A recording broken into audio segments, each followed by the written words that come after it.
Okay, we have a combination of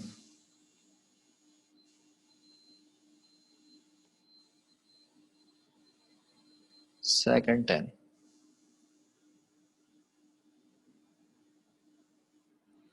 तो combination of sec और tan में हम क्या करते हैं? जब हमारे पास sec की पावर n थीटा अकेली हो या हमारे पास tan की पावर n थीटा अकेला हो, तो हम दोनों सूरत में t सपोर्ट्स करते हैं tan थीटा को। और इससे पहले हम क्या करते हैं, हम ब्रेक कर लेते हैं sec स्क्वायर थीटा को और उसके बाद हम लेट कर लेते हैं t is equal to tan theta. तो इसका मतलब अगर हमारे पास कॉम्बिनेशन हो sec की पावर n थीटा का और tan की पावर n थीटा का, तो हम क्या करते हैं, अब यहाँ बनती हैं दो कंडीशन कि जनाब हमारे पास sec की पावर हो समथिंग और tan की पावर हो समथिंग। तो हम क्या करते हैं, ये है कि अगर हमारे पास sec की पावर इवन है, फर्स्ट ऑफ ऑल चलें ऑड है, तो फिर हम क्या करते हैं, हम करते हैं break sec theta into tan theta और फिर हम लेट कर लेते हैं t is equal to sec theta. और अगर हमारे पास n की वैल्यू इवन हो तो फिर हम यही काम कर लेते हैं जो हमारे पास ऊपर लिखा हुआ है कि भाई अगर n जो है वो इवन है। n क्या है बेटा, sec की पावर।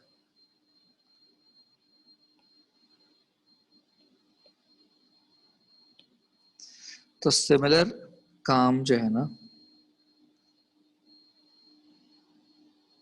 वो कॉसेक और कॉट में भी होता है।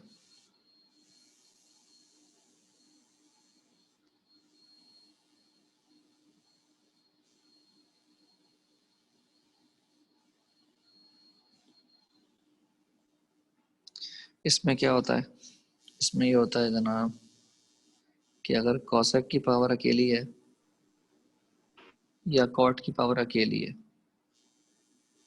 दोनों सूरतों में हम करते क्या हैं, हम ब्रेक करते हैं कॉसेक स्क्वायर को और उसके बाद हम सपोज करते हैं कॉट को। और अगर हमारे पास कॉम्बिनेशन आ जाए, कॉसेक और कॉट का कॉम्बाइन आ जाए, कॉसेक की पावर n है और कॉट की पावर m है, तो हम सिर्फ चेक करते हैं कॉसेक की पावर कि अगर कॉसेक की पावर ऑड है तो हम क्या करेंगे और कॉसेक की पावर इवन है तो हम क्या करेंगे। तो कॉन्सेप्ट आपके यकीनन यहाँ तक समझ में आ गया होगा कि हम यहाँ पर ब्रेक करेंगे cosec theta into cot theta को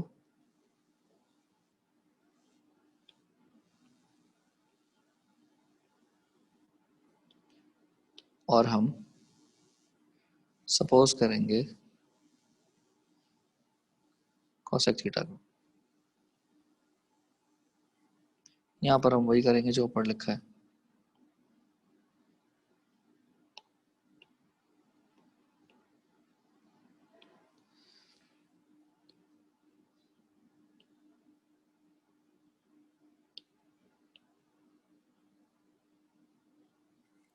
बात समझ आ गई जनाब?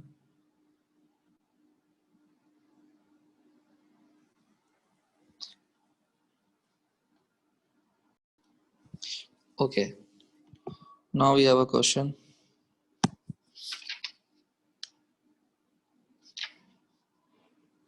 क्वेश्चन नंबर 5 का और 20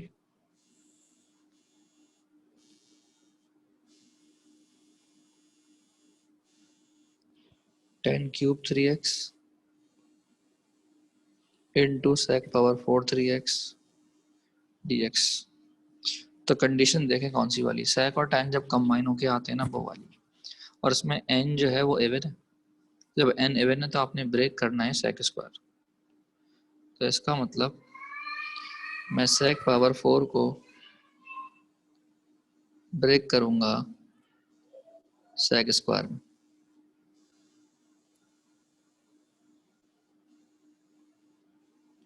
और अब जो कुछ बचेगा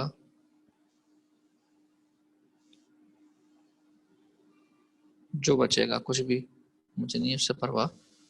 मुझे परवाह बस इतनी है कि मैंने tan को सपोज करना है। तो इसका मतलब अब यहाँ मैं लिखूंगा let t is equals to tan 3x। डब्बे वाली वैल्यू के लिए मैं डेरिवेटिव निकालता हूँ, तो tan का डेरिवेटिव आएगा जनाब sec स्क्वायर,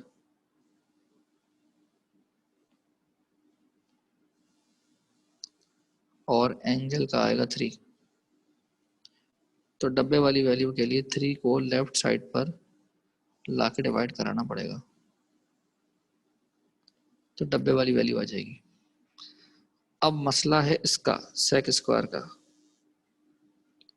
तो बड़ा ही सिंपल तरीका है कि भाई sec स्क्वायर 3x जो है वो basically 1 plus tan square 3x है, या ये कहो कि 1 प्लस टी स्क्वायर। बात समझ आ गई जनाब? तो जब मैं आई में पुट करूंगा वैल्यू, तो ये लिखा जाएगा टी क्यूब, और sec स्क्वायर की जगह पर लिखा जाएगा 1 प्लस टी स्क्वायर, और डब्बे की जगह पर लिखा जाएगा डी टी अपॉन 3। क्या ये बात क्लियर है? 1/3 बाहर निकाल लीजिए, मल्टीप्लाई करा दीजिए, मल्टीप्लाई कराने के बाद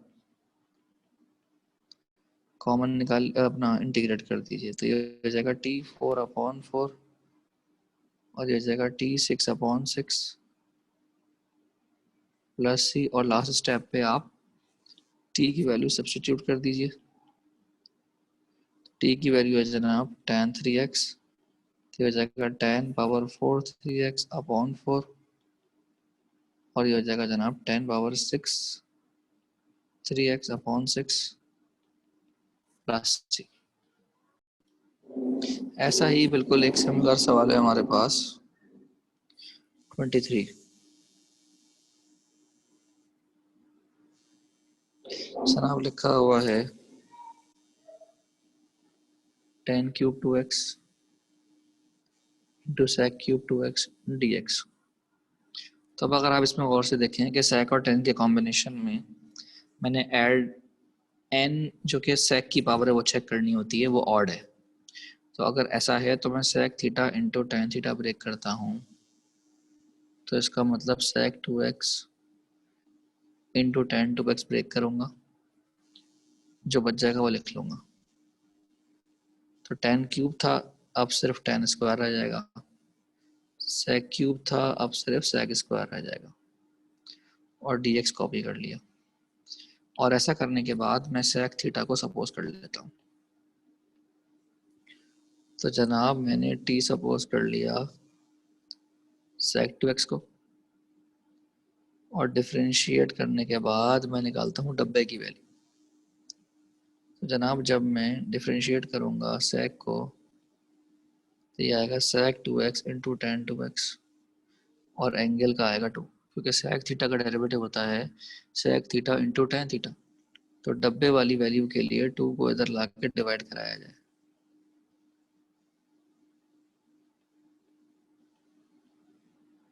उसके बाद sec थीटा जो है वो t के बराबर है।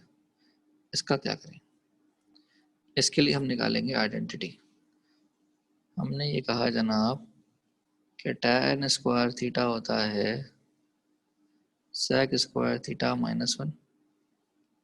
तो इसका मतलब ये हो जाएगा t स्क्वायर -1। तो जनाब जब मैं आई में डालूंगा वैल्यूज, तो टेन स्क्वायर की जगह पर मैं डालूंगा T square minus one, sec square की जगह पर आ जाएगा टी स्क्वायर, और डब्बे की जगह पर आ जाएगा D T upon two.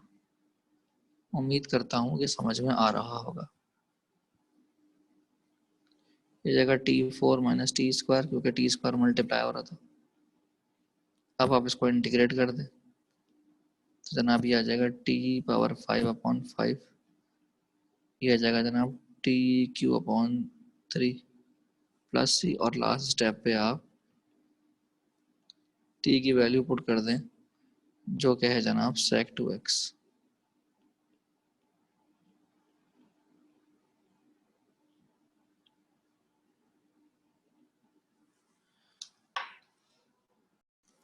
Okay, next question है हमारे पास पार्ट 19। पार्ट 19 में हमसे कह रहे हैं कि sec power four two u d u. तो गौर से देखें कि अगर सेक के ऊपर पावर एन हो तो हमने सेक स्क्वायर को ब्रेक करना है। तो जनाब हम यहाँ पर ब्रेक करेंगे सेक स्क्वायर को,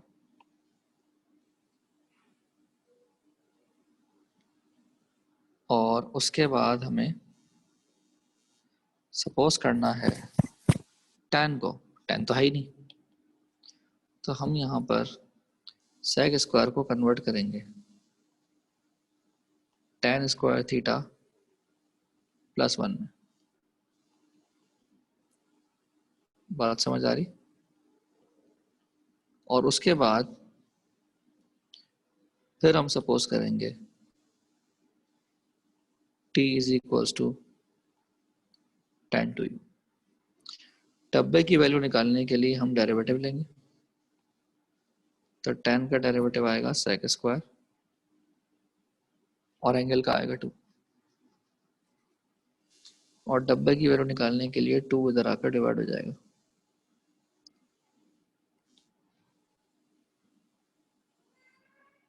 जब मैं आई में दोबारा डालूंगा वैल्यू तो लिखा जाएगा टी स्क्वायर प्लस वन, और डब्बे की जगह पर आ जाएगा डी टी अपॉन टू। जनाब वन अपॉन टू बाहर निकाल लीजिए, जो बचेगा उसको इंटीग्रेट कर दीजिए, तो ये आंसर आएगा टी क्यूब अपॉन थ्री, और वन का आंसर आएगा टी। और लास्ट स्टेप पे आप टी की वैल्यू पुट कर दीजिए।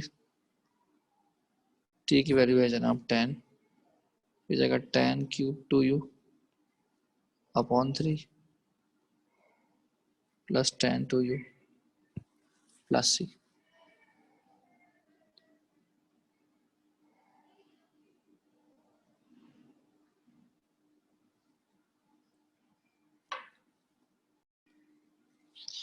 ओके, 6.4 का क्वेश्चन है हमारे पास।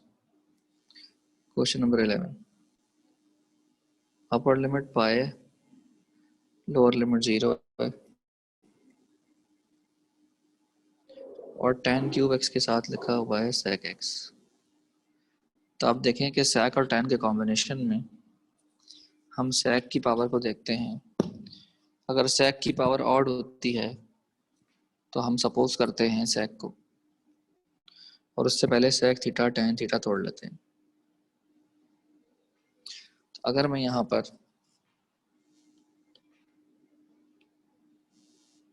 sec x और tan x को तोड़ूं तो tan थे मेरे पास दो, अब रह जाएंगे एक, सॉरी दो रह जाएंगे। तो इसका मतलब ये तो मैंने तोड़ लिया। इसको तोड़ने के बाद मुझे सवाल में सपोज करना है sec को, लेकिन sec तो वहाँ मौजूद नहीं है। तो इसका मतलब tan स्क्वायर की जगह पर मैं लिखूंगा sec स्क्वायर माइनस वन, और अब ये सपोज किया जा सकता है।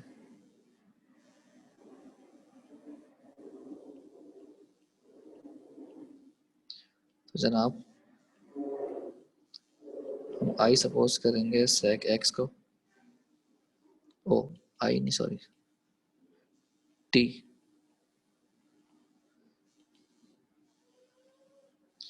उसके बाद डब्बे की वैल्यू आती है डेरिवेटिव से,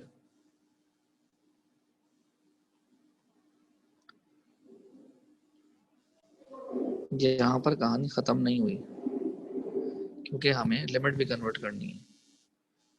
तो हम एक बार लिमिट कन्वर्ट करेंगे पाई के लिए और हम एक बार लिमिट करेंगे कन्वर्ट 0 के लिए। तो जनाब जब हम सेक पाई निकालेंगे तो सेक पाई तो निकलता नहीं है, तो हम कर देंगे 1/cos पाई और ये लिमिट आ जाएगी -1 और हम यहाँ कर देंगे 1/cos 0 जो कि हो जाएगी 1।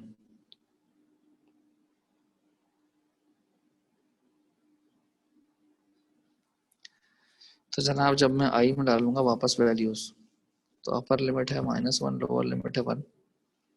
ये हो जाएगा जनाब t² -1 और साथ में आएगा dt। इंटीग्रेट कर दीजिए तो t² का आएगा t³ और 1 का आएगा t। अब जनाब अप्लाई करेंगे upper limit minus lower limit. तो पहले अप्लाई करेंगे हम -1 और फिर हम अप्लाई करेंगे 1। जनाब ये हो जाएगा -1/3 +1 और जनाब ये हो जाएगा -1/3 माइनस +1। कैलकुलेटर का इस्तेमाल कर लें, आंसर आ जाएगा जनाब 1 + 1 -2/3। तो ये आंसर आ गया जनाब 4/3। क्लियर है जनाब? कोई मसला मसाइल, कोई परेशानी?